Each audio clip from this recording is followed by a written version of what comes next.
What an exciting day for us. Thank you for joining us. And I want to issue a very special thank you to the U.S. Department of Treasury Assistant Secretary Ben Harris for being with us here this morning in Denver and Colorado. And of course, to our very own Congresswoman Diana Gett, fresh off of her primary victory. Congratulations to you. Let's give her a round of applause. It is good to see all of you, and we have a very special announcement. This is a tremendous day for support of housing in Denver. We all know that the solution to homelessness is housing, and together with partners, we have been hard at work fostering innovations to help get people housed and stay housed. Today's announcement is a direct result of the momentum we built over the last several years or recent years here in Denver. In June of 2014, just to kind of recall the history of this, at the Global Clinton Initiative, I announced one of the first city-led social impact bond programs in the country with a focus on addressing the challenges of chronic homelessness.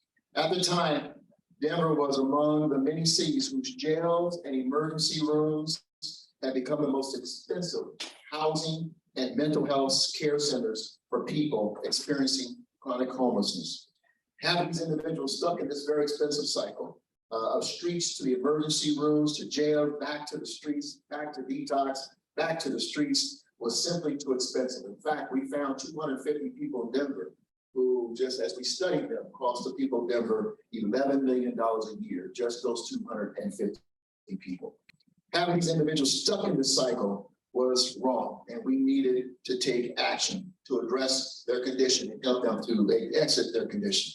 There was mental health and physical toll on these individuals. A cycle of living on the streets, going to the emergency care or jail and back to streets was taking on all the residents, but also on the people of Denver. We needed to do something different.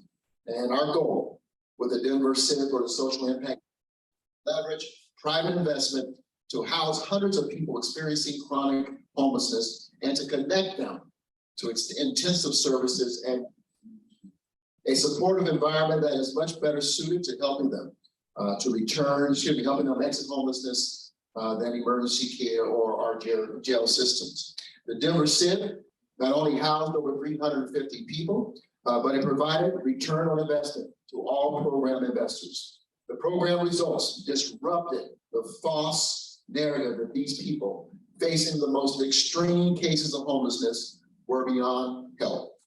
With the offer of Housing First and the right supports in place, people can and did exit homelessness and remain housed and decrease their use of costly emergency services. The success of Denver SIP set the stage for additional public-private partnerships, which brings us here today. I am very proud to announce the Denver Housing to Health, or H2H, Pay for Success project, a new program that leverages the framework and partners of the SIP model to house and help stabilize at least 125 additional individuals over the next 7 years. This partnership includes many sectors: local governments, nonprofits, healthcare systems, investors, and philanthropic partners. We are honored to have been awarded up to $6.4 million in funding from the U.S. Department of Treasury under the Social Impact Partnership to Pay for Results Act, or better known as SIPPRA, and that's what we'll say from this point forward. These are critical funds that will be used to repay impact investors who are fronting some $11.75 million for the program's support of housing. We expect to use a reduction in federal healthcare expenditures for our population served, and SIPPRA funds will be used to repay investors for these healthcare outcomes. Additionally, the city will pay and repay investors if the project meets agreed upon metrics for housing stability and reduced jail days, just like we did in the SID program. So today I want to thank a few folks and then bring up our Assistant Secretary to speak. First, again, to the U.S. Department of Treasury, thank you for being our grantor. Colorado Coalition for the Homeless and John Parvinsky, who we're going to hear from in just a moment, has always been and has been a perennial partner of our efforts to end homelessness. Well Power, the Corporation for Support of Housing, Denver Health, Urban Institute, Social Impact Solutions, our investors, Northern Trust, Colorado Access Foundation, the Denver Foundation, and Gary Community Ventures. Again, other grantors included Colorado Trust, Kaiser Permanente, and we received additional support from the Colorado Department of Healthcare Policy and Financing, Colorado Department of Local Affairs, lead agencies, Department of Finance, and our Department of Housing Stability. Brenda Fisher, our incomparable leader, somewhere in the room. Y'all got to give her a hand for her leadership. And I sit down on who's sitting back there. Thank you all. I got to tell you, they're phenomenal. Department of Public Health and Environment and Department of Safety. Will you give all of our village a round of applause?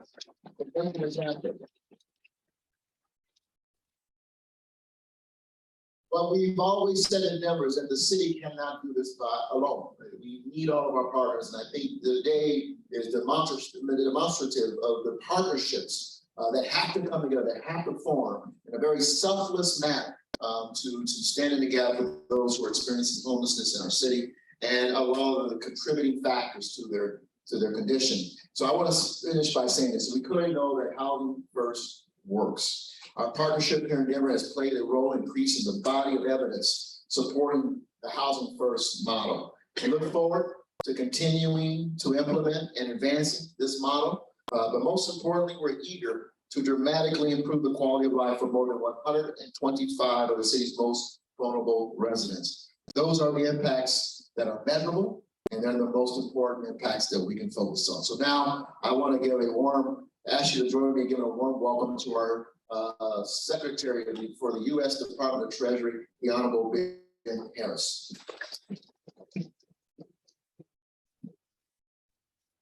Thank you very much. Let me begin by thanking Mayor Hancock on behalf of Secretary Yelvin, the Treasury Department, and the Biden-Harris administration for having us here today and for his leadership. I also want to thank the Congresswoman for her support for this initiative and her many years of dedicated service to people of Colorado's 1st Congressional District. As the mayor mentioned, I serve as Assistant Secretary for Economic Policy at the Treasury Department, where we oversee, I'll say it one more time, the Social Impact Partnership to Pay for Results Act program, heretofore SIPPRA, which is making approximately $5.5 million available to reduce homelessness here in Denver. SIPPRA was enacted in 2018 on a bipartisan basis and aims to improve the effectiveness of social services. The federal government makes funding available for selected programs, but only makes payments if pre-agreed outcomes have been met and validated by an independent evaluation. In this way, the program encourages taxpayer investment in projects that produce results. The City and County of Denver's Housing to Health program was selected for a SIPPRA grant after going through a competitive process. The fact that this project was selected is a recognition of Mayor Hancock's leadership and of the commitment of this community to address homelessness.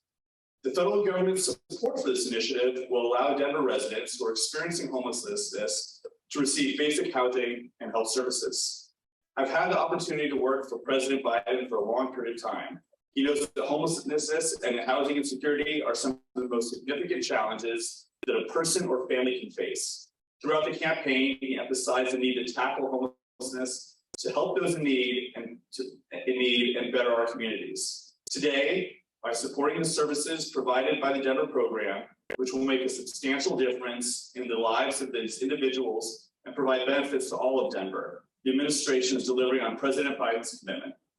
This grant will build on Denver's previous work, housing more than 250 people experiencing homelessness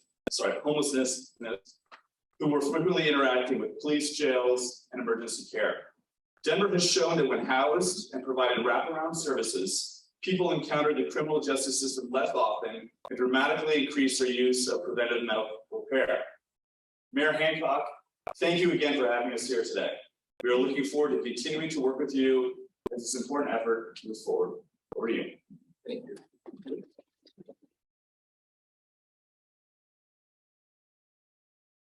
Our next speaker is someone who really doesn't need an introduction here in Denver. She has been congressional representative for District 1, Denver, for over 24 years. And again, we're excited that after last night's resounding victory, it looks like she's headed back to continue to represent us.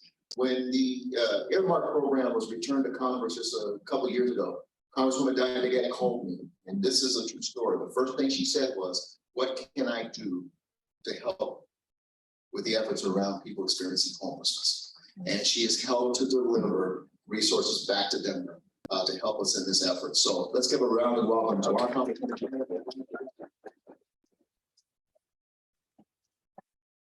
Thank you so much, Mayor, and also thank you, Assistant Secretary Harris, for being here with this great news today. What strikes me when I hear the mayor speak and when I hear the Assistant Secretary speak is it really does take a village to address homelessness. And this is an issue, as the mayor mentioned, I have been working on for many issues. I was reflecting, John Parvinsky and I talk about this. The first time I started working on this issue was when I wasn't even in elected office yet. So think about that in the midst of times. I was a lawyer practicing here in Denver, and I've been thinking about homelessness ever since. When you hear the mayor talk about all of the different groups who are involved in this initiative, the public-private partnerships, the community groups, it makes you realize that we all have to work together to address this very difficult problem, because if it was an easy problem to fix, it would have been fixed. And so, as the mayor mentioned, last year in the appropriations process, the Appropriations Committee reinstituted member-directed spending.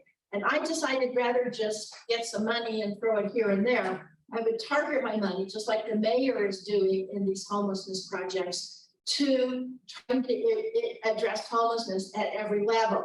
And so I was able to get $13 million in money for homelessness and related issues last year. This year, I've once again decided to direct my member-directed spending towards homelessness, and we have requested projects that I think more than double the amount of the $13 million from last year. So we're hoping that they will be approved, and if they are, that will go towards even helping more with all of our wonderful partnerships. This particular project we're talking about today, it's a $6.3 million investment, as the mayor said. It's going to have a huge impact on our community. It highlights a model, and I think this is why we're so blessed with the Assistant Secretary's presence today, because I believe this model can be used across the United States in coming up with public-private partnerships to address homelessness. Instead of the federal government, the state government, the local government working separately,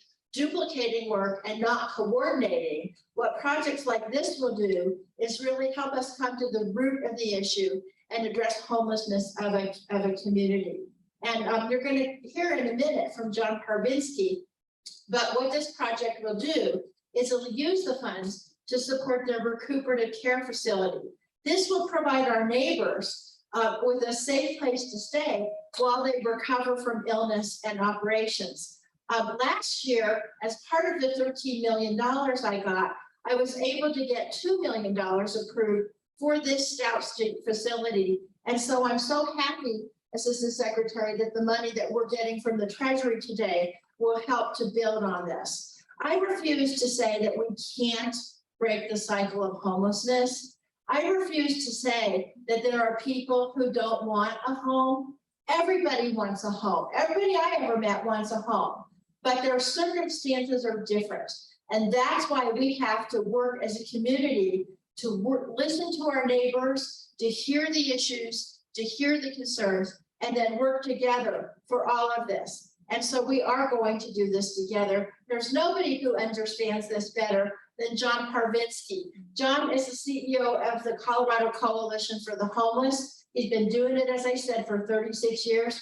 He's getting ready to retire, much to our chagrin, but we're not going to let him go away, because he is really the brains behind not just this operation, but addressing the overall issue of homelessness in this state. John, thank you for all of your work, and over to you.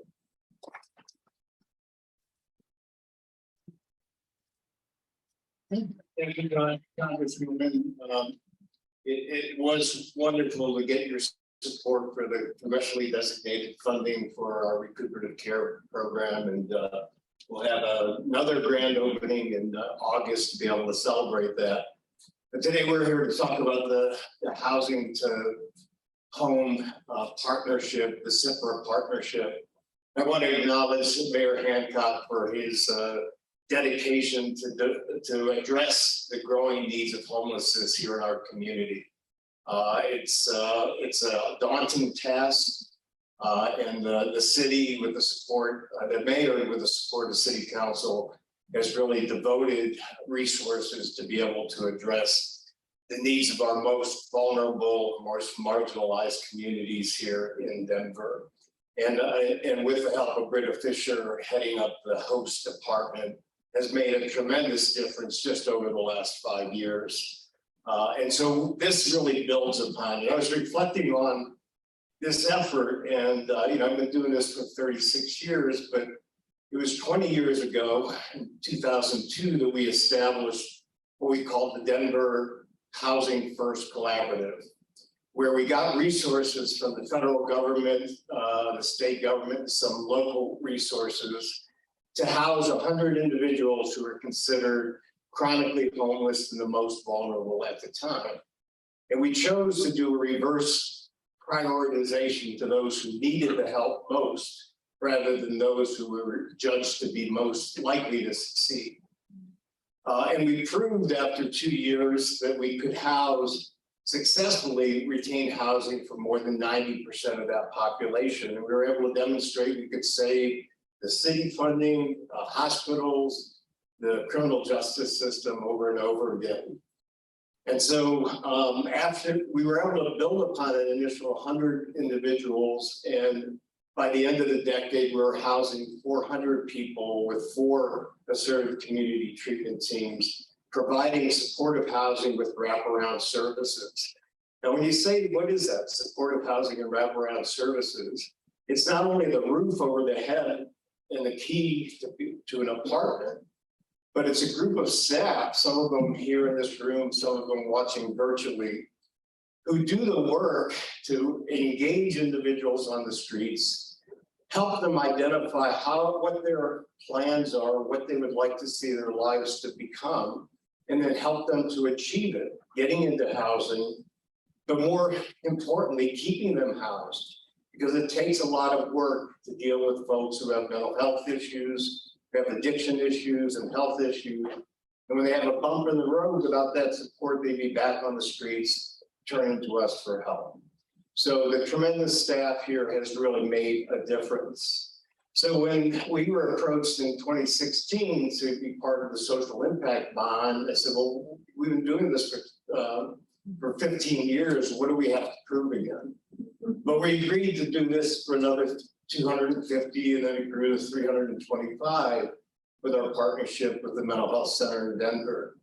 And we're able to demonstrate again that housing first works if you do it right and if you treat people appropriately. The mayor's, the congressman mentioned, people don't want to be homeless. They don't want to be on the streets. And the first 250 people we outreached to under this SID program, only one said no to the appropriate offer of housing with wraparound services. So that turns that whole notion on its head. So after 5 years and a study by the Urban Institute, it proved again that housing first works. So it seems a little bit like deja vu. Here we are in 2022, again, trying to prove that proposition that housing first works for people who are high utilizers of healthcare and high utilizers of the city's jail system. And we're going to make it work. We're going to prove it. And to think that we're going to help 125 people when there's 2,000 people in our shelters and 1,000 people on our streets, we know that that's not enough. So we need to build upon these initiatives to get the community support to make sure that we can bring these solutions up to scale. There's a backlash, I'm saying this as I am contemplating, leaving the field, but there's a backlash growing, not only in our community, but in all high-cost communities that are seeing a rise in homelessness. And they think that these programs don't work because the evidence, when you look at people on the streets, is that the numbers are growing and not decreasing.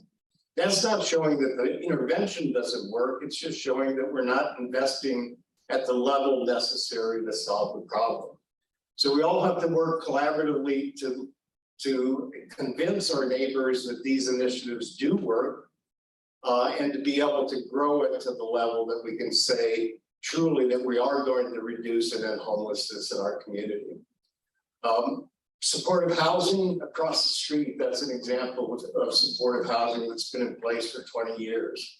78 units upstairs, and just across the alley, another 98 that will be finished in August. So we need to just continue to double and redouble our efforts until every individual, every family who doesn't have a safe place to call home has a safe place to call home. So we appreciate all the support, and I forget who I'm supposed to turn it over to. Walter. Oh, Walter is a great example of one of those individuals that was approached, and he can tell his own story, but a great success of the SIP program.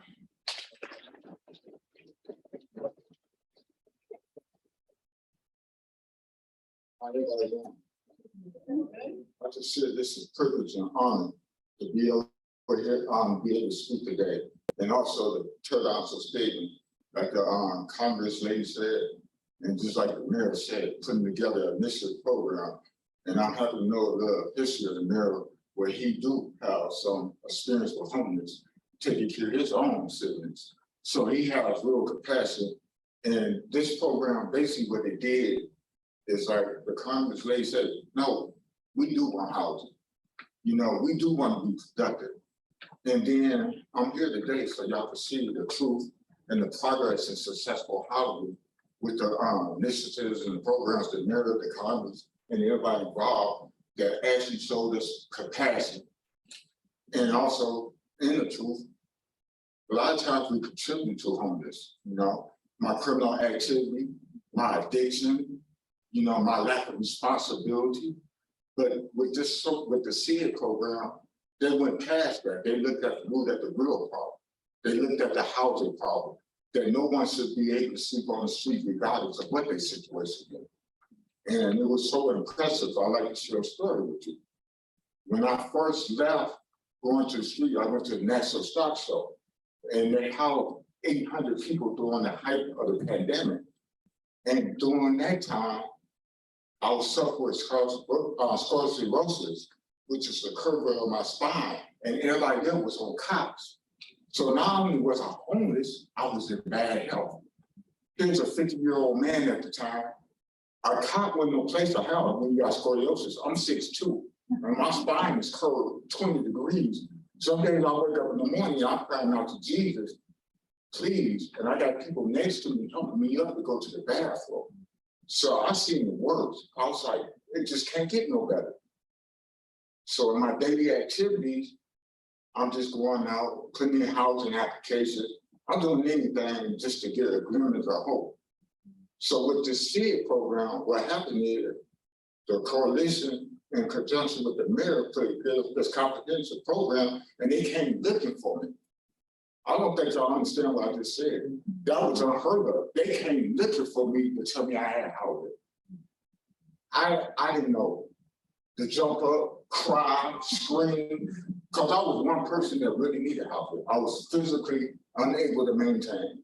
And plus, that stigma about we don't want to be on the street, I really wanted a place better than anybody. I promise you. So when they found me, they put me together with case management. They explained the program to me. And so in that, my health started to deteriorate. So working with case managers, they put a Stout Street inside the shelter to help me with my disability. And also they put me in a subsidized housing, which let me stay there for free until I get my housing. So the mayor with the coalition put together an initiative unheard, unseen. And the main point I'm gonna get to is, I was able to go to a place I want instead of being a place that they want to put me. So I turned down 2 places. I want to change my people I was around in the environment because I knew myself. So I was able to go to a Lakewood in the upper upscale suburban area, which I've been in for 2 years. The people that don't even know that I'm on Howard. Second of all, I've been in here for 30 years. This is my area. I know this good, and I know the ways of everybody around here. I did 8 years of incarceration in prison from this area. I've been out 14 years. I went to college in prison, got a ministry degree. But the thing about it, being in Lakewood, I have zero contact with the police. And 2 years in neighborhood. I don't even know what the police look like in neighborhood. I don't personally thank them, man. I never met them before, but it's an honor. I'm gonna say God bless you, Hancock. Thank you for giving me that chance. I really appreciate that we can tell our students what you're doing is not right. It is right. We do want to praise. We do want to be productive in our community. Congressman, man, only one that I know better than you is my mother. I appreciate it. Thank you so much. And this with these ideals, and like Congress Lady said, a village that we still have more people on the street. And as long as I got a voice, I'm not gonna be happy. Thank y'all so much.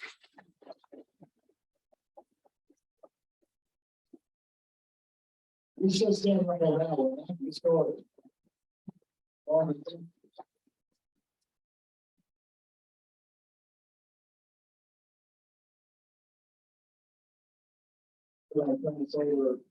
Kathy, but as I leave this podium, I know there's a panel coming. Walter, I just wanted to personally thank you for sharing your story and your truth. You were speaking. I looked at you and said, "This is my brother. This is my brother speaking. That's your brother speaking." Those people on the street. And I just want to finish on a point that John made. People, this is the most complex issue in public policy I've ever dealt with. I've said it 100,000 times. And there are a lot of ideas on how we solve it. Majority of people, unfortunately, who are not in it, believe you should just be able to build housing and it's done. But those of us who are in it recognize we've got to shut down the noise, focus on the soul of a Walter Boyd, and say we can do this one person at a time. So thank you for what you've done. To all you champions in the room, I just encourage you to stay in the battle and do not surrender to the voices who say we're not doing enough, because we're going to keep fighting and we're going to keep investing until we save and return every soul to shelter and stability. So thank you, Kathy. You're up. Thank you, Mayor. Thank you, Walter. Thank you, Congresswoman, the Assistant Secretary, and thank you to my boss, John Kravinsky. These folks will be available for interviews in the back of the room if they're able to stay. We're going to take about 5 minutes, 10 minutes, and shift some things over and bring some panelists up who can answer questions about the program. We're going to have a presentation by Britta Fisher on kind of the structure of the program, and then we'll have a further discussion in this room. So stay put if you're interested in staying put. If you'd like to talk to some of these people, we'll move them into the back, and then we'll get started again in about 5 or 10 minutes. And thanks for being here. All right, let's get back together. Just want to say thank you all for being here. My name is Kathy Alderman. I'm Chief Communications and Public Policy Officer with the Colorado Coalition for the Homeless, and I'm honored today to be able to introduce our panel, who is going to be talking about the Home to Health SIPPRA program. I'm not going to read it all out. I think we've established that SIPPRA is fine. But before we get started with the panel, before I introduce our panelists, I want to bring up the Executive Director of the Department of Housing Stability, also known as HOST, Britta Fisher, who's going to give us just a quick overview of what the Home to Health SIPPRA program is going to accomplish, how it was structured, and then we'll get into a deeper discussion, and we encourage everyone to be prepared to ask questions when we get there. So, Britta. Thanks, Kathy.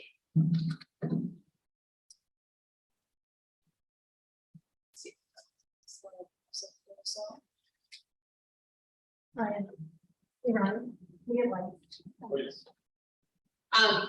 So again, I'm Britta Fisher, and I have had the privilege of working for the city and county of Denver for the past 4 years, including being named the first chief housing officer and also the first executive director of the new Department of Housing Stability. which, as our mayor, you've heard earlier, is a very passionate advocate for housing and for affordable housing and for anything that will help people experiencing homelessness in Denver. And so it is a privilege to be here with you today and to talk about how we will prove yet again, as John Parkinski said, that supportive housing works. That is something that we know here in Denver to be true. And we're really eager to show this whole country what we here in Denver already know, that when you put people into housing and provide the appropriate supports, that then they can be successful and we can save dollars as well. So it's a better human outcome and a better outcome for the bottom line. As we move to the next slide, it will remind you what SIPPRA means, which is that Social Impact Partnerships to Pay for Results Act. And what this says is it's a pay for success model. And there are 4 cities here in the United States that have been granted awards under this program. What they are saying here in Denver is that they will invest up to $6.4 million based on outcomes and to put forward money for the services that need to go around the housing from the U.S. Department of Treasury. Denver's application was submitted in the spring of 2019, and last year the Department of Treasury announced its award to Denver. As we go to the next slide, I want to just acknowledge that it does truly take a village. These are some of the partners. There are as well impact investors and grantors. We have the Denver Housing Authority with project-based vouchers in this project. There are so many partners in this 7-year program. What it is a randomized controlled trial evaluation that will compare the outcomes for individuals referred to the supportive housing program and similar individuals not in the program who will receive services as usual in the community. And then the evaluation outcomes will dictate success payments according to the partnership agreement or the SIPPRA project grant as applicable. So CSH is our project manager and fiscal agent.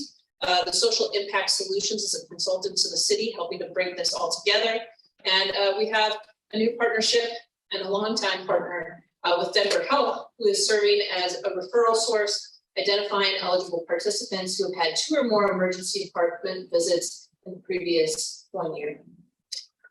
Some of the funders, as we go to the next slide, for this impact investment will bring forward $11.75 million. These housing and health investors include our lead investor, Northern Trust, Colorado Access Foundation, the Denver Foundation, Gary Community Ventures, and the grantors to this bringing money are the Colorado Trust and $1 million from Kaiser Permanente. Thank you to all of the investors who know that this works, that it will work again, and willing to put your capital in really good human and community outcomes, as well as for return on investment.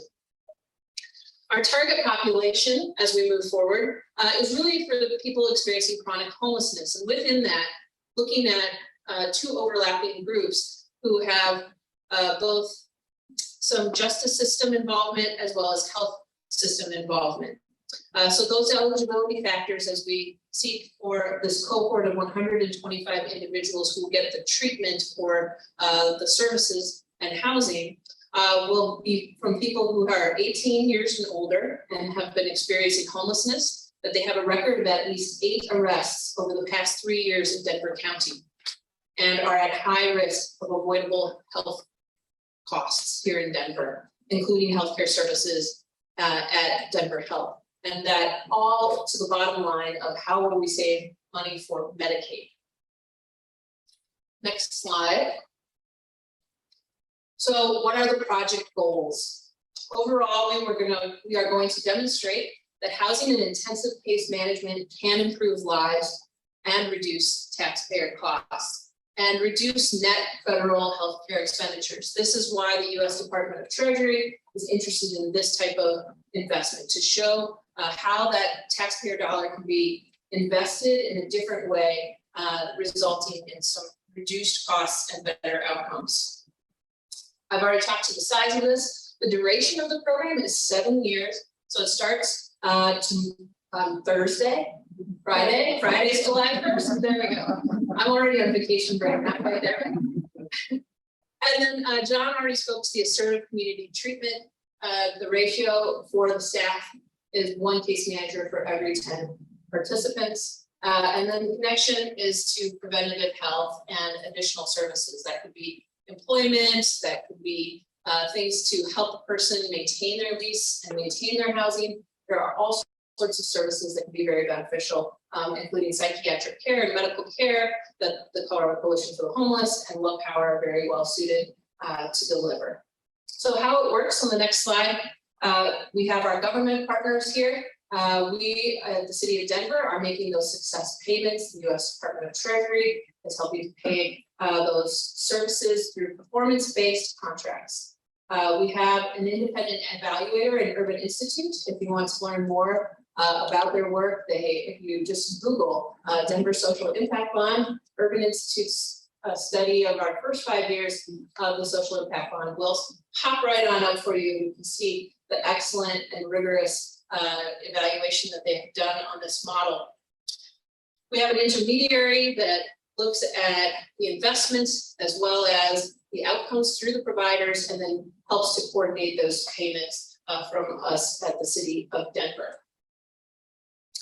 The health to housing payments are based on health outcomes. As I said, that is of great interest to the U.S. Department of Treasury, so that the city will help to repay the private investors. If you go to the next slide, through the program, achieves a net reduction in federal, Medicaid, and Medicare expenditures among the participants. And then also what we have already shown to be successful from the Social Impact Bond, the housing stability payments for keeping people stably housed, as well as being paid for days outside of jail. So that jail day outcome is beneficial to the city, which oversees the jail and has those costs as well. So that's basically how the program works. We're very excited to bring up an esteemed panel of folks who know so much about this program, and I will join them now as Kathy comes up to MC. Great, thank you, Brenna. Laying that foundation for what this program will do. It's been very helpful.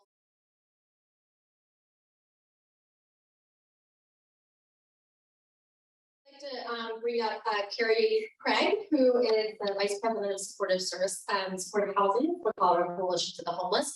Carrie, just anywhere. Carrie actually led the SIP program and is now leading us into part 2. So I'm thrilled to have her on our panel. We'd also like to bring up Jay Flynn, who is the Vice President of Adult Recovery Services for WellPower, who is the other service provider in this program, formerly known as the Mental Health Center of Denver. We'd like to bring up Dr. Sarah Stella, who is the MD with Denver Health and Hospital Authority and has been working with the Colorado Coalition for the Homeless on COVID response and cares deeply about people experiencing homelessness in the healthcare system. Katie Bonamasso, who is the Housing Senior Program Manager for the Corporation for Supportive Housing. Katie worked tirelessly to get us through the SIP program. It is, I don't know why, but decided to join us getting us through the SIP program. We have Deborah Casemeyer from Northern Trust. She's the Senior Vice President and Director of Community Development and Investments. Deborah has been with the Colorado Coalition for the Homeless through many projects and programs, so we're honored to have her. And then Devlin Hansen with the Urban Institute. She's the Principal Research Associate. The Urban Institute was responsible for the first SIP report and will be working with us through this one as well. I have a couple of questions that I'm going to ask the panelists, and then I'm going to open it up for folks to ask questions if you have them in the audience. And I'm going to have you guys pass the mic down. So I wanted to start with you, Carrie, since you've been here in the beginning. Don't pass that mic too quickly.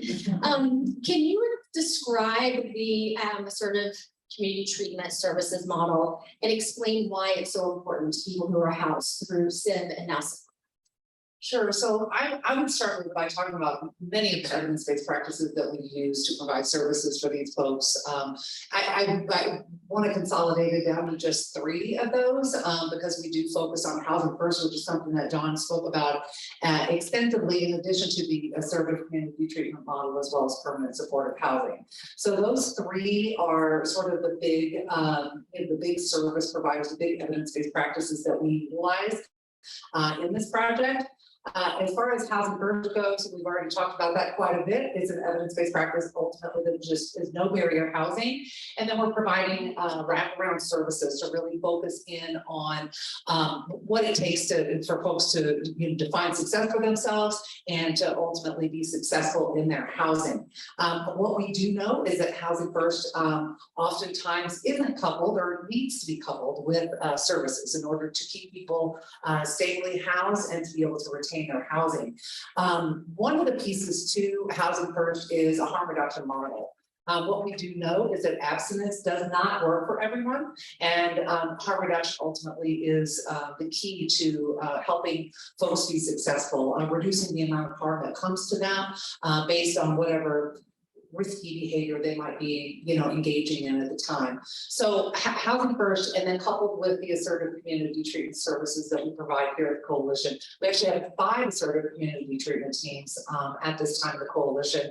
And basically what that is a multidisciplinary team of people who, specializations really, professionals who have a specialized niche of some kind. We have psychiatry, we have peer specialists, we have substance use specialists, vocational specialists, case managers, with various different specializations so that they can focus in on what the client is interested in achieving for themselves. So if they're interested in working, we're pairing them with a vocational specialist to really focus in on what their goals are as far as vocational services are, and then also just looking at what other services that they may need and desire, and then providing a specialized person to kind of work with them. I like to describe it as, rather than just one case manager to a caseload of people, it's a multidisciplinary team of people really working with a much larger caseload. One of the benefits of ACT services is it ultimately has a benefit for both staff and for clients and community members. We really focus in on those specialization pieces, but it's a team of people working together. So it's providing support to the staff themselves, in addition to providing whatever support that the client may need. Oftentimes personalities clash, and you might, get along better with another person on the team as opposed to just having one person to rely on. So it's really a benefit to both staff and clients that have a certain community treatment involved in these processes and in these particular services. One of the big things about ACT teams is that you are meeting people where they are in the community. We're not expecting people to come to an office to seek out services. We are going out, we are meeting people in their homes or wherever they may be and providing the services that they're asking for and needing. The other thing that really has been a huge benefit to the Social Impact Bond project and will be carried forward with the SIPPRA project is our permanent supportive housing model. We've been doing this, as we've talked about for many decades here at the Coalition. One of the things that we did specifically with the Social Impact Bond project was really focus in on the property management and the services working together. We are lucky in that at the Coalition we have both property management and services under the same umbrella. And so it's really lucky for us that we can really work closely together to ensure successful collaboration with both of those departments, basically. And we, with that, really provide a focus in on housing retention. So we created sort of a really robust housing retention committee process, a really robust process for our property management and our services to be able to work together to help folks maintain their housing and be successful in that. Thank you, Carrie. And I think the most interesting part about how the Coalition has evolved in this is bringing those departments together and really making sure that we're integrating our healthcare services and our supportive services with our housing to the benefit of clients. So appreciate that explanation. Want to pass the mic to Jay. Jay, I'm wondering if you can talk about, from WellPower's perspective, why supportive housing is so important to helping unhoused people be successful in housing, especially if they're suffering from a mental health issue. So at Wellbar, we really are in the business of well-being whole. And everybody comes to us with a desire to have a great life. You know, a number of people have said today that nobody really wants to be homeless, and that's absolutely true. People want to have a great life, and they want to have a specific great life that they decided on. So we individualize our services, and we let the person that we're serving run their treatment, you know, which really works well with the housing first model. The assertive community treatment team is able to help people get the things that they want. And the first thing we start doing is identifying exactly what people want. Everybody has a different dream. If you ask yourself when you're 16 or 17, what do you want your life to look like? It probably wasn't that you wanted to be living on the streets. You probably didn't want to have a serious mental illness and oppressive symptoms. You probably didn't want to have a difficult substance use disorder that you were recovering from. So our aim is to help people figure out what they want, and we're there to get that for them. The assertive community treatment team is able to go out and make sure that people have long tenures in housing, as has already been said. Doing that, it's interesting to remember, almost everybody, and I've worked with tens of thousands of people over 35 years in this business, everybody's had a partner. Everybody's had a brick and mortar place to stay, almost. And it's not the fact that not just having the place, it's how you keep the place and what barriers come up. In mental health services, we're able to get ahead of problems first. You know, we give hope by helping people see that they can have a better life. When people can see that they can have a better life, and that the things that they do contribute to having that better life. In other words, when you strive for something that works. A lot of the people we serve who have serious mental illness don't often experience striving for something and having it work. We're in the business helping people strive for things, having it work. And what that does is it creates hope. And it's hope that creates motivation. It's motivation that creates people getting what they want. So people have had a place to live, and in addition to getting ahead of issues, there's lots of different problems that come up. You know, we don't want fires being accidentally set. We don't want damage to the property. We don't want to see people moving in, 20 people moving into an apartment, because people feel in their hearts that they want to help the people that they left on the streets behind them. We don't want to see drug dealers taking over people's apartments. Assertive community treatment gets ahead of those issues and makes sure they don't happen.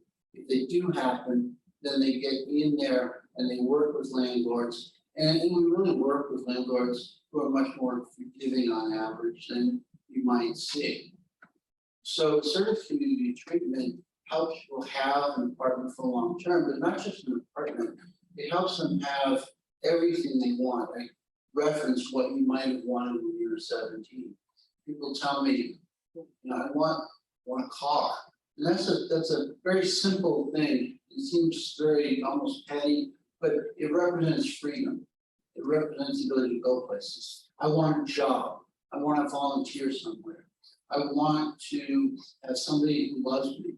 I want things to do every weekend. You imagine not having things to look forward to. You know, assertive community treatment helps people do that. We help people in any and every area of their life that they say they want help in. You know, I tell my case managers, you know, you tell people you're their magic genie, and you will help them get whatever they want. I mean, I tell people I'm not the greatest magic genie. I can't snap my fingers and get to that. But what I can do is tell you that I'm on your side. And I'm always working for what you tell me you want. And that's what assertive community treatment does. That's what works. That's what helps people stay in apartments. John earlier said that it's not an issue that the interventions we have don't work. They work great. This works wonderfully. We need more of it. And now today we're getting more of it. and we're gonna make the best use of that possible. And in terms of people with serious mental illness, you know, everything starts with the idea that people do recover, they do get their life back. I have seen thousands of people get their life back. Thousands of people who had very serious challenges, both serious mental illness and pernicious substance abuse, use disorders, and criminal justice involvement. And yet, again and again, I see people get their life back, and I know that happens. Medications, treatment, cutting edge services, interventions, like associated community treatment, and the rest of the things that we do, like crisis services and STAR service and co-responder services, being out there for everybody. I know this will work, the first SID worked, and this will have great returns. Thank you, Jay. You can pass the mic to Dr. Stella, but I want to say, Jay, what I really appreciate hearing from you is that through these programs, we really have the ability to restore dignity and pride and hope for people that have been left out for so long. And so by wrapping these services around folks and making sure that they participate in their recovery and their stability, we're really giving them a chance to thrive in a way that the system may not have before. So thank you for your partnership. Dr. Stella, I'm wondering if you can talk a little bit about why a hospital and healthcare system like Denver Health has decided to focus on housing. Thanks, Kathy. So I've been an internal medicine hospitalist. I work inside the hospital on the hospital wards, and I come face to face with the negative impacts that lack of housing has on my patients on a daily basis. So that can be people that are have a broken bone that need to recover after a hospitalization. That can be someone with COVID or another pneumonia needing oxygen. People living, elderly people living in their tents and coming in with conditions that are directly a result of their homelessness. And so I've seen for a long time now the negative impacts that that homelessness has on my patients. And I've had the privilege to learn from people like Walter and see people turn their health around and really thrive and just inspire us all. And so I've had the privilege to work with the coalition on, how do we more intentionally take care of this large shared community of folks that are experiencing homelessness in many forms. How do we really do that more effectively through partnership? And Denver Health as an anchor institution is committed to addressing the health-related social needs that our patients and our communities face. And housing is certainly the most dire and most pressing need that we see on a daily basis. And so it's really exciting to be able to partner and to be able to find someone that presents for care in our hospital or our emergency department, or who is stranded in our hospital because of their lack of housing, to be able to go to them, and people with so many barriers to being able to obtain housing, and to say to them that they're eligible for this program and connect them with the coalition or with MHCB is really incredible. And we're really looking forward to that. Thank you, Dr. Stella. Yes, please pass the mic to Katie. But before I ask Katie a question, just want to say that one of the things that the coalition has always believed is that housing is healthcare, and I think the integration of housing and health has been so critical for so many people. And I think we all know that your healthcare status is absolutely dependent on your housing stability, and your housing stability is very impacted by what kind of health conditions you may be managing or not managing. And so really, really excited to have more clinical perspectives and the involvement of Denver Health. So thank you. So Katie with CSH, I'm wondering if you can talk a little bit what makes a complicated initiative like SIPPRA successful, and how can we bring it to scale for those who need it? Thanks, Kathy. I think we proved in the Denver SIB that bringing a group of collective stakeholders together around one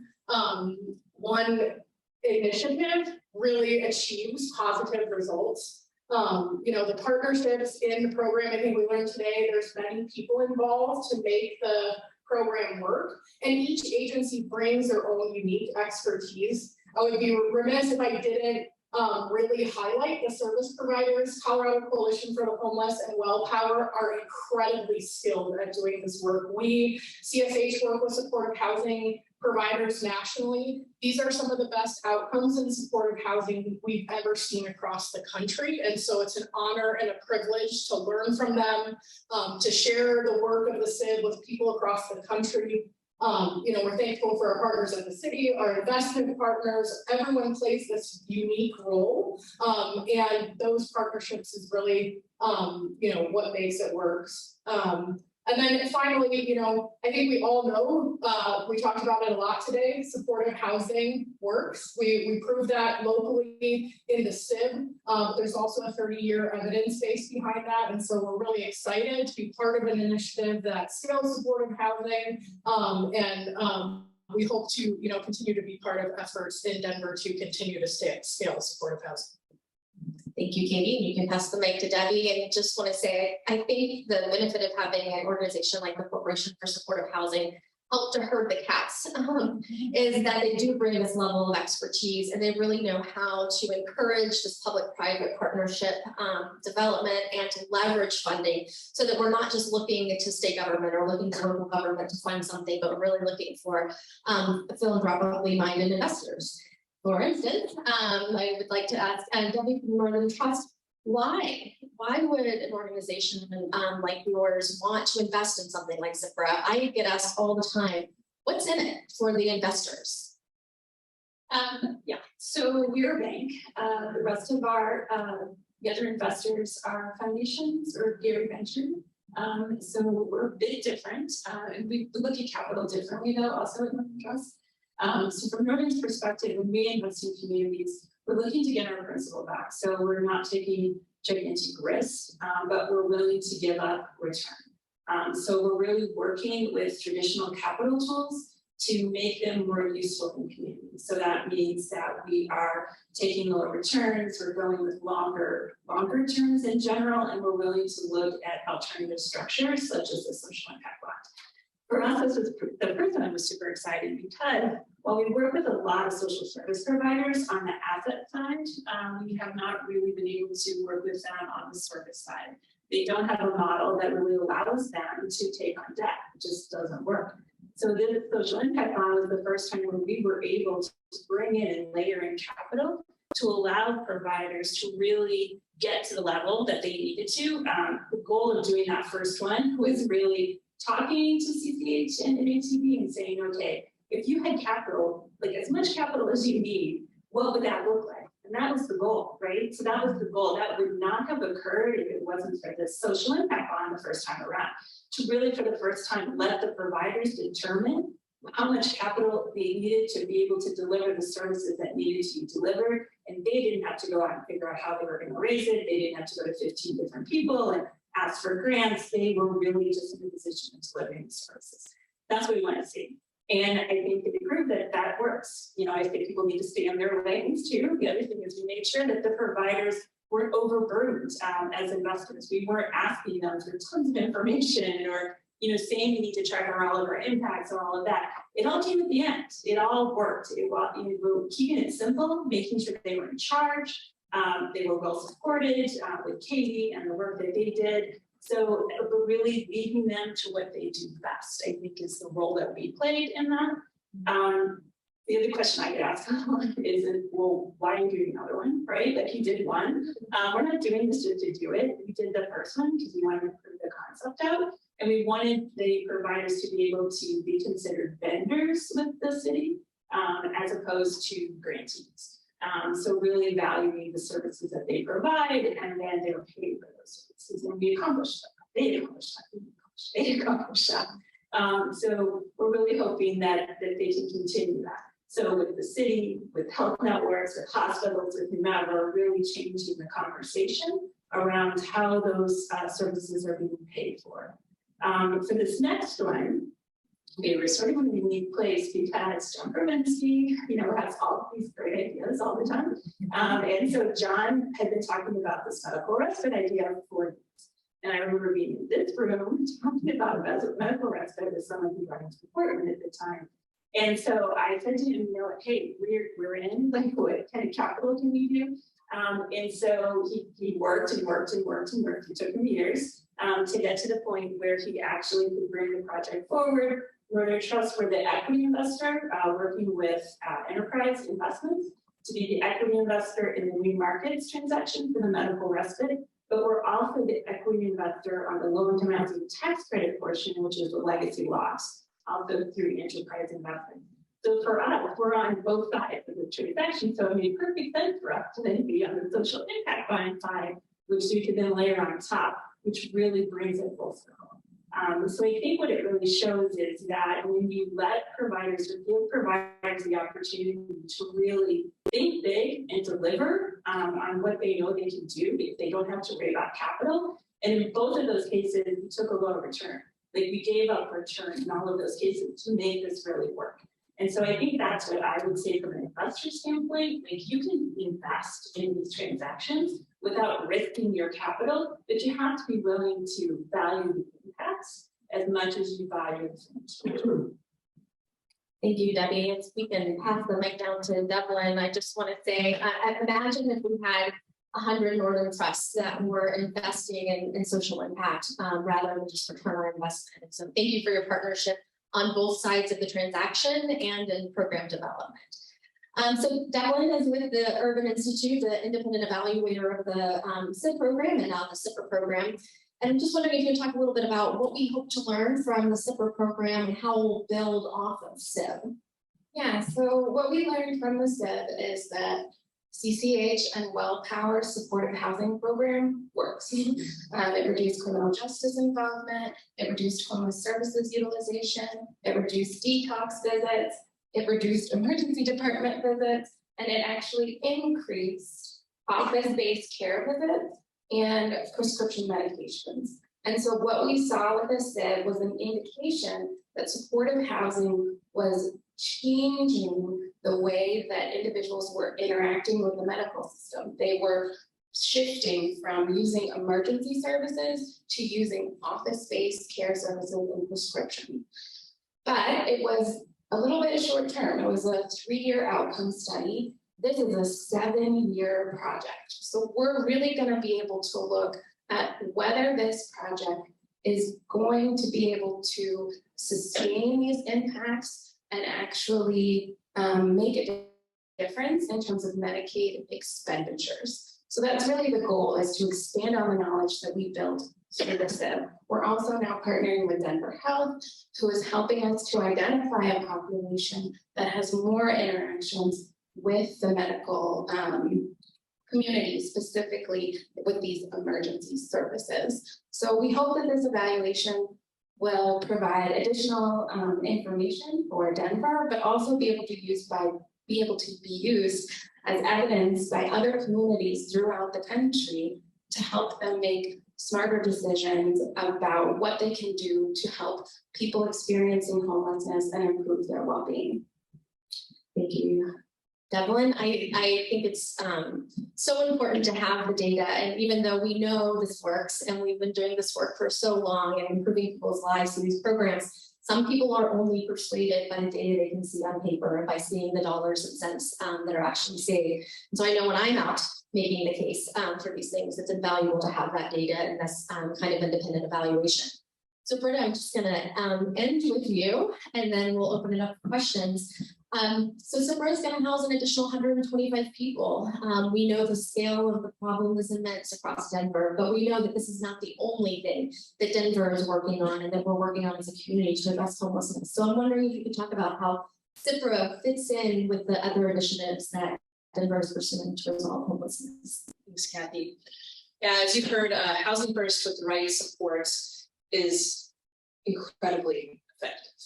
And we know that here in Denver, and we're investing more in that. And thanks to Denver voters who passed the Homelessness Resolution Fund in 2020, we will be able to get another 1,800 supportive housing units in the next decade, 900 of those in the next 5, and we're working every day to get more resources to expedite that and deliver more.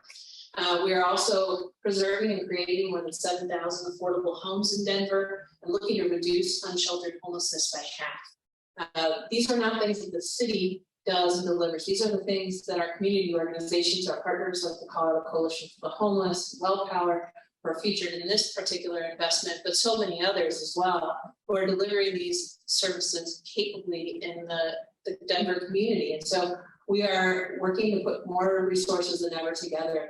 When I started 4 years ago, there were about $28 million towards housing and homelessness in Denver. And we had just doubled that local funding, and we're feeling really good. Well, I'm here today in 2022 with a $270 million annual budget from the city of Denver. So we have grown tremendously. We have more to do, and we'll see the investments that we've made over these last few years continue to reap rewards, because housing does take time, and the help and the services can be delivered in partnership to have these tremendous results. Thank you, Britta. And I have to say that Denver really has made a lot of progress. And even though it can be difficult to see sometimes, I like to remind people that during the COVID response, Denver was one of 6 cities across the country that used emergency management resources to house people in hotels, which is a lifesaver for so many people. And Denver's been kind of doing it alone. The state government hasn't been able to contribute much. We don't have direct state funding for homelessness. We do have support now from the federal government and more than we've ever seen before, but it is time limited. So it's our responsibility, I think, to continue to advocate for more resources at all levels to make sure that we can build these programs up to scale and really make a difference in people's lives. So I want to open it up to audience questions, if there are any. I'll come around. First of all, I think it's amazing how many more people that's right here today is because my life is what it is now. I'm so grateful to every last one, Secondly is I love my place where I live. I live in a nice suburb, grateful for everything. But my issue is it's not handicap accessible. I need rails on the showers, even where I sit by the toilet, because I have scoliosis, so my balance is not as good as it is. And I just want to know with this new program, SIPPRA, what are y'all going to address to have more handicap available, accessible apartments with people with disabilities? Maybe I'll start that, and then if anybody else has something to add. But Walter, thank you also for sharing your story and the incredible impacts.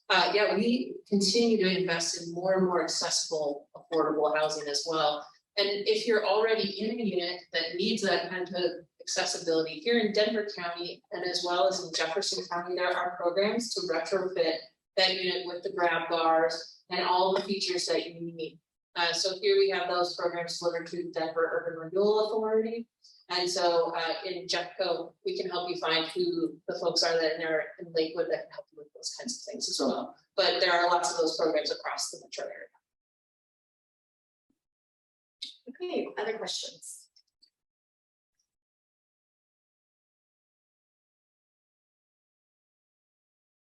Hi, it's really exciting to hear all of the momentum to improve support housing across Denver. What are we doing about the upstream drivers of people that are at risk, that are on the verge of losing housing tomorrow?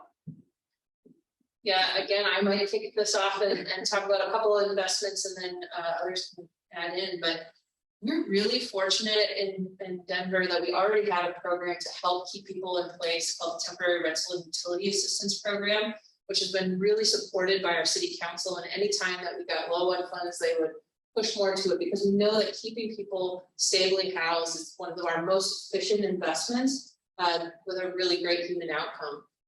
What we've seen in the pandemic is the federal government really stepping up with rental assistance. And so we have the Emergency Rental Assistance Program, which here in Denver is about $50 million that we are still deploying today to help people stay in their homes, pay past due rent, and get them caught up so that they can stay successfully housed. I think the big question that we all face as we come into our endemic times here is how we continue those things. We haven't gotten strong signals from the federal government as to how that will be continuing. I think as a public policy and a government official, it's hard for me to think that they will not take those learnings and things that everybody scrambled so hard to put into place and continue in them in some way. I think there's long been a gap, especially for housing resources and rental assistance to individual households at the national level for not such a widespread emergency, but even at those individual community emergencies like a hurricane or a tornado or a flood that we see over and over again. We need better systems to deploy that type of individual household assistance. And I think we've built some of those now, and with a little fine tuning, rather than scrapping it, it would be a wise investment. So as all the advocates in this room, those are good things to remind our congresswomen, our delegation, and others on the types of investments that could be very wise at the federal level. Kathy brought up the state level. There's plenty more to do as well, but I think those are a couple of encouraging things at this moment in time. Gary, did you want to? Yeah, if I could add to that, just around the preventative services that we provide here at the coalition. We refer people to the ERAP program all the time. We're constantly trying to get folks to, if they're struggling with paying their rent, ensuring that they are accessing those resources that are available to them. In addition to just working on building community for folks. Housing retention is a big part of my role and the role of our staff and of our community members. And so we focus a lot on that. And really try to empower people to understand that it's their community and to really focus in on how they want to define their community for themselves and in order to get their neighbors to be involved in that. We provide good neighbor incentive programs across our buildings to really incentivize folks to be good neighbors to each other and to build a community within the property so that people are retaining their housing. Yeah, Will Power, we're bringing in over 200 people into new services every month. And at a higher level, we're working on people's well-being and we're working to make sure that their symptoms aren't overwhelming them, their symptoms of depression, anxiety, thought disorders, and if we can get people in faster and get them to treatment, get the treatment they need quickly, and what we find is that they're less likely to lose their housing. We see a lot of people who are come to us just as they're about to lose their housing. So what we're doing is we're really trying to change their well-being, provide the treatment services they need to put their life back together again, really, when they kind of bump in the road. And that's at a different level, but it's also, housing services. We have 14 group homes, we have 8 apartment buildings. We do a lot of work around our new solutions, behavioral health solutions center, which works with a lot of people who are homeless. It also brings people in who are not homeless and gives them 5 days in a very intensive environment, another 30 days in transition to make sure that the folks that do have a place to live go back to that place to live with the tools and resources they need not to lose their house. Thank you, Jay, Carrie, and I think we have time for one more question if anyone has one. Now, leave the burden to me. I guess I would just say for all the panelists, if you have any final words that you would like to add about how you're looking forward to engaging in SIPPRA, I'd open the floor for you now, or you can call it good. I'll just say I'm looking forward to hearing more stories like Walter's and my new friend Andre that I've just met here. Just really looking forward to hearing more about the success of these programs. All right, well, thank you so much to all of our panelists for your partnership, for everything you're contributing to this project. Thank you, everybody, for coming today. I do see one question, yes? It's not really a question, it's a little bit. I'm Seal Prinster, and I also serve, in addition to my day job at Colorado Enterprise Fund, I also serve as a trustee of the Denver Foundation, which was one of the participants in the first SIB and this second one too. And I just want to say on behalf of the foundation, and I'm chair of the Impact Investing Committee that oversees this project. So I'm really happy for the foundation to be involved in this and would like to see more foundations and other private impact investors, because we do have some of our donors that are involved in it as well. And I think this is a model that is very exciting. It's obviously very impactful and successful. And I really hope that this one, that there can be more exposure to foundations and private donors that could be part of it in this very efficient model, both on the, both on the investor side as well as all the things that you said from the nonprofit side. Being a nonprofit CEO myself, I know how important it is to have a streamlined administrative process. So I just want to say how excited I am as part of that investor group, and really commend all of you for all the work. It's really a great effort. So thank you. Thanks for those comments, Seal. And I think it points to scale, right? We need more foundations, more investors. We know what works. We know how to do this. But I also want to echo that we need more people to do this work. And this is really honorable, mission-driven work that we need so many more people to do. And we need to train up those staff and have more people in this work of caring that has such a wonderful community impact. And so bring it all on. That is what we need to have more stories like Walter's. We need more scale, and we need to think bigger here in Denver and across the country. All right, well, thank you again, everybody who joined us today, both in the room and online. This session has been recorded and we'll make it available to folks who'd like to see it or share it or use it for other purposes. Again, thank you so much to our panelists and to our earlier speakers. I hope everybody has a great afternoon and a nice Independence weekend.